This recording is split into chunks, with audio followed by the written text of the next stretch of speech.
Looks a little anxious. Steady. Well, the middle of the bunker, he might be okay.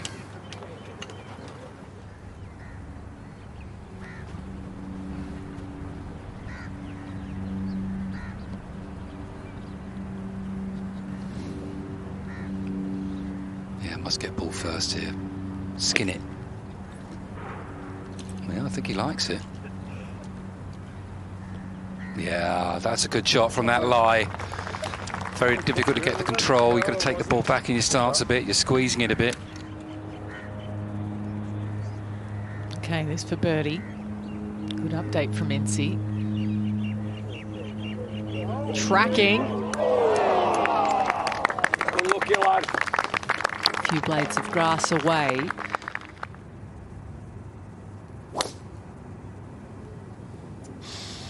Green in reach in 2 if the fairway is found for McIlroy. But not from there, Anthony. Yeah, 3 poor tee shots, really. Maybe McIlroy's was a little bit of a reaction of the first 2. I've never found that easy a tee shot. Uphill elevation, that right side is quite hard to find. One job and one job only, find the short grass, which is exactly what he's done. So get a good look at the wedge play of McIlroy in a second. Not a breath of wind out there. Yeah, you can see both balls, both laying up to 100 yards or so.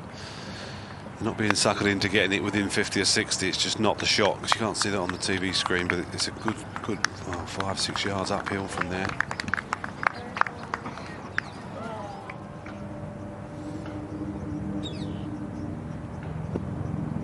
Landing on a downslope. They've always played this. This is an absolute beauty. Sensational. Took it on. Played it perfectly. Just caught the upslope, just to stun it a fraction. And it was a stunner.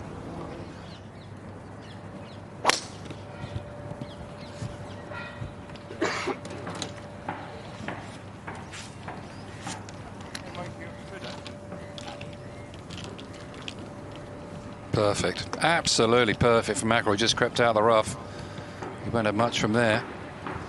The drive of dreams, albeit he can't see it yet, for McIlroy down the 5th. Is that the turning point? You've just buried him. On the way for McIlroy. Oh, just finds the tier.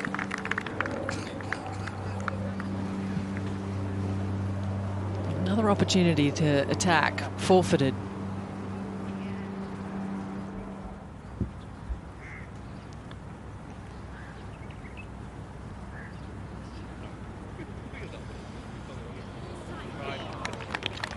Great try. You're putting from 35, 40 feet, you know, you're asking too much of yourself, he knows that.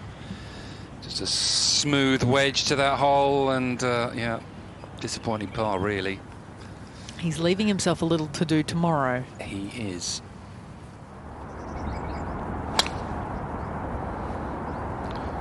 Suits him down to the ground, this tee, doesn't it?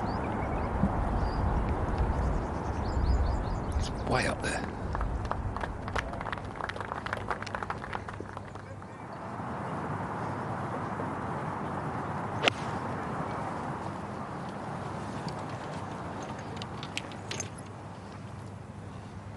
Started right, stayed right. And that is not the place to be.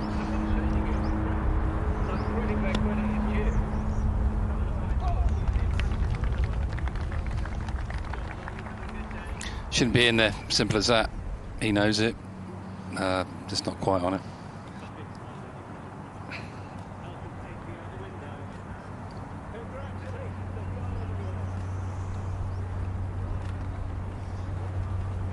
It all comes to an end. He's over par now, through 8. McIlroy. Chances of taking 3 in a row at the Desert Classic slipping quickly.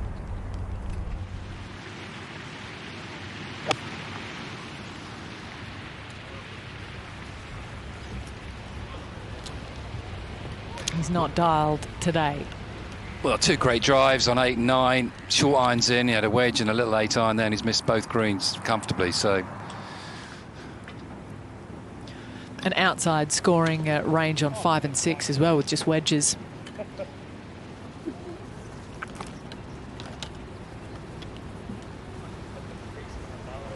From another brilliant drive and similar putt to the previous hole for the par.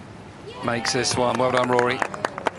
So he needs something spectacular on the back nine. He can do that. It's really the first putt he's seen drop today. It is, yeah. As well, so His maybe iron that's play. yeah. I think his iron play's just got to get a little bit better. It's not an ordinary 3-wood. This, he carries it 300 yards through the air. So he can easily reach from there because he knows he just narrows up for his drive. He needs to get on the fairway. First job done on the back nine for McIlroy.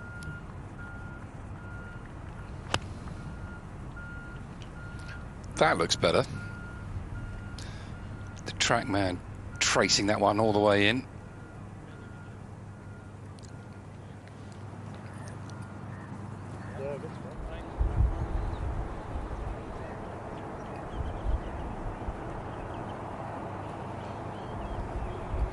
Well, that swung quite a lot, didn't it?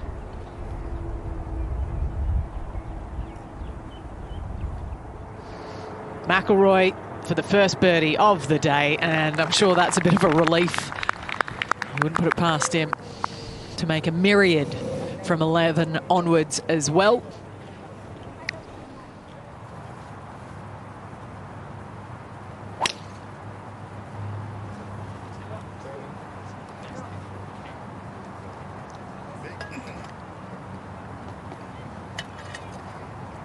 Stay there, stay there. Ooh, right on the edge. He's got a gap, though, McIlroy.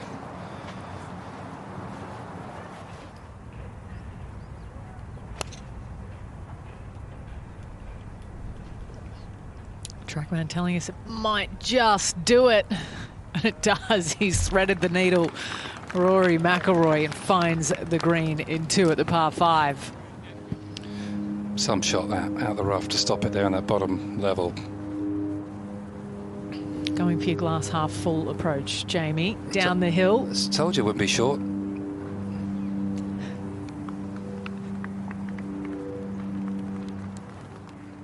Also on 4 under par. McIlroy for birdie number 2 of the day. And he does get it in the end. He's back in the red for the round.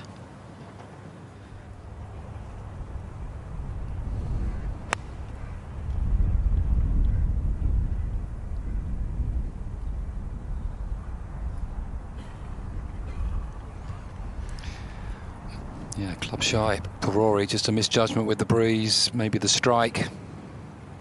And it's another kind of outside the scoring zone.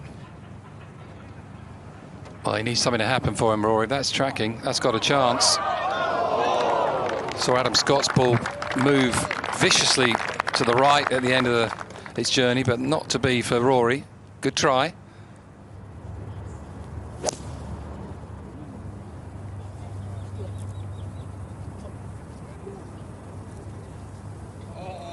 Oh, what a beauty from Rory McIlroy. You can see the change in colour. Last couple of feet surrounding that section of the green all kind of fall down to the fringe. Boom! Okay, Rory. Last 3 to go. Well, he can drive 17 and get an 18 in 2. I'm thinking 30 eagle, that's what I'm thinking. Looks a good line.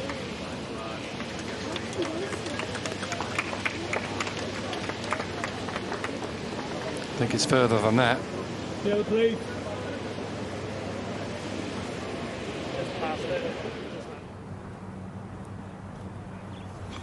He jumped on him. He was trying to hold it.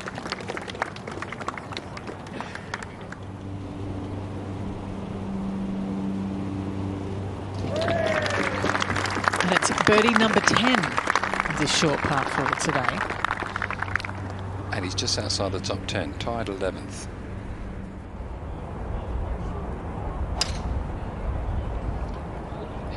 to go.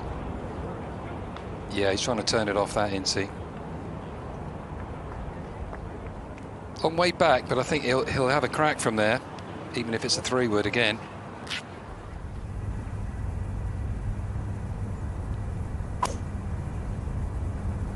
Oh, it's a bit right.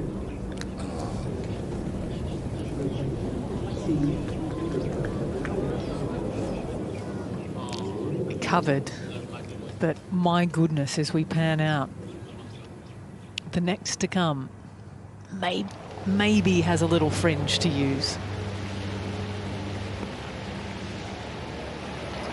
Oh dear, if it has the chance.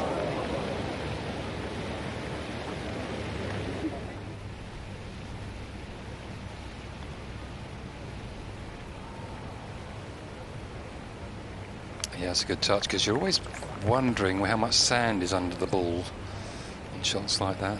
Close to the bunker's edge. Yeah, I was unlucky there. For the up and down, McIlroy. It's a final 5 in the end. Much better back 9 than the front. A round of 69 today. Share of 12th at the moment. Rory, a 3 under par 69 represents your best score of the week. How would you appraise your play today? Yeah, got off to a bit of a slow start again. Yeah, what was it? It was eight pars and 1 bogey on the front 9, and then played much better on the back. You know, birdied a couple of the par 5s, and yeah, I hit the ball well today. It's, you know, the conditions are pretty tough, windy, hard to get the ball, you know, very close to the flags, and then when the wind is like this. On these greens and they're getting a little faster, the wind can affect the ball a little bit. So yeah, I mean, overall tricky conditions. You know, I would have liked to have shot a few shots better, but yeah, pretty happy with how I played. Hearing that you had to replace your new lob wedge because you hit a stone in the practice bunker, is that correct? Did you have a spare? Yeah, I did. I had a spare, thankfully. But yeah, no, I was just hitting a few bunker shots to warm up, and one of the balls came out a little funny. And I looked at my face, and there was just this massive big score mark up the middle of the face from a stone. So, yeah, luckily I had a brand new one in the locker that I could replace it with, and yeah, it worked out okay. Leaders have obviously still got a lot of holes to play. That back 9 is usually very scoreable. Today, It's a mixture of scoring chances and difficult one. What represents a decent score on that back 9 for a leader now, then? I would say, you know, you've got the 3 par 5s, 18's playing pretty difficult into the wind. But 10 and 13 are downwind, and then you've got 17 downwind as well. But then you've got some, you know, tougher par 4s back into the wind.